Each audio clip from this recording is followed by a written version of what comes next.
The Time Machine, Chapter 6. It was hard work climbing down the hole. The metal handholds and footholds were made for Morlocks, and Morlocks were much smaller than I. I looked up. I saw Weena looking down at me.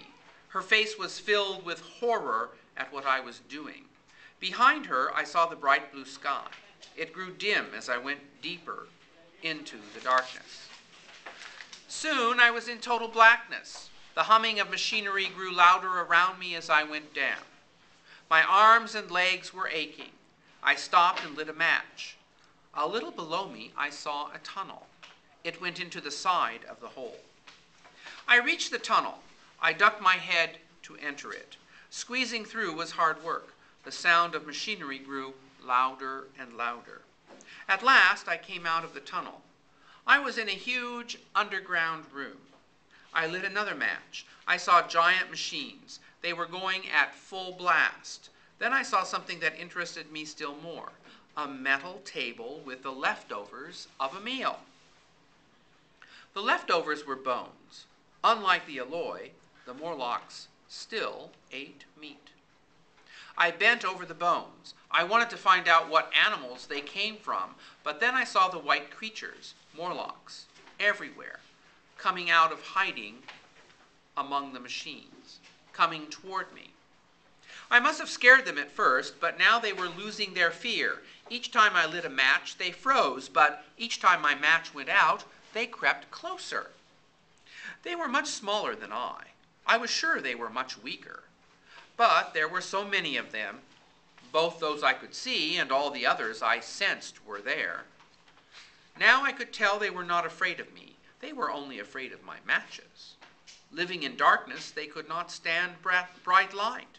But I was afraid of them, very afraid, scared to the pit of my stomach.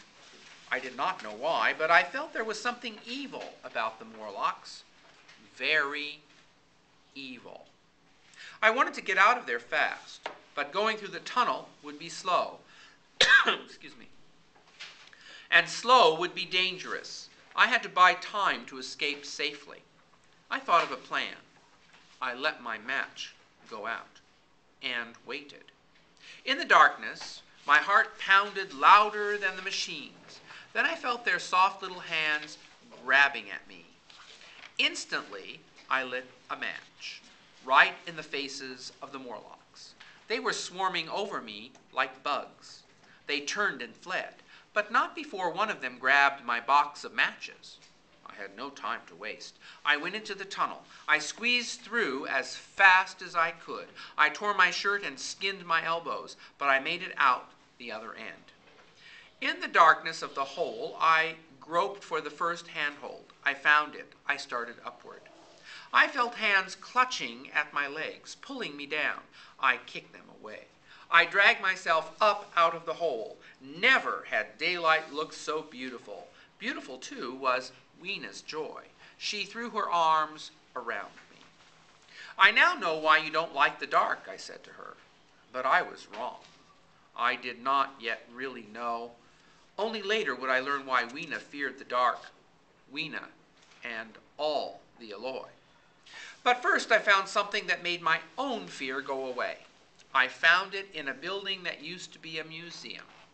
The building was in ruins. No alloy was interested in a museum, but whoever built it well. The glass cases were airtight, and none of them were broken. With Weena at my side, I walked among them. I saw the great inventions of the past, inventions now forgotten by the people of the future. Then I spotted the most important, forgotten invention of all, a box of matches. I smashed the glass. I struck one of the matches against the box. The match flared. I breathed a sigh of relief. Weena once again clapped her hands in delight. As we left the museum, the sun was setting. Weena pulled at my arm. She wanted to hurry. She wanted to reach the others before dark. But it was too late for that. We had wandered too far. Nightfall found us alone in the woods. The rising of the moon was hours away. Weena clung tightly to my arm. She was afraid of the night, even more afraid of it than of the shadows. Soon I knew why. I heard Morlock feet running all around us and grunting Morlock voices. I felt Weena let go of my arm. In my hand, I carried a metal bar. I had used it to smash the glass case in the museum, but I realized it was useless now. There were far too many Morlocks around, far too many to fight in the dark. But I did have a weapon that would work. Swiftly, I struck a match. I saw Weena lying at my feet. She had fainted dead away, and in a circle around us, Morlocks were closing in. Wave upon wave of them, hideous and hungering. I could not hold them off for long. Only for as long as my matches lasted. I wish I could boast how smart my next move was, but it was very simple. A caveman would have done the same thing millions of years ago. I built a fire. I started with dry twigs, then I added thick branches I snapped off of trees. I soon had a fire burning brightly. Its light protected us from the Morlocks. It was like a fortress wall. I laid Weena beside the fire. I hoped its warmth would waken her, but it did not, and the warmth did the opposite to me. I had traveled hundreds of thousands of years through time. I had been exploring the future for days with no let-up. I was bone tired. I fell asleep. I woke to darkness, with so many little hands clutching my arms and legs, and so many little teeth nipping at my skin.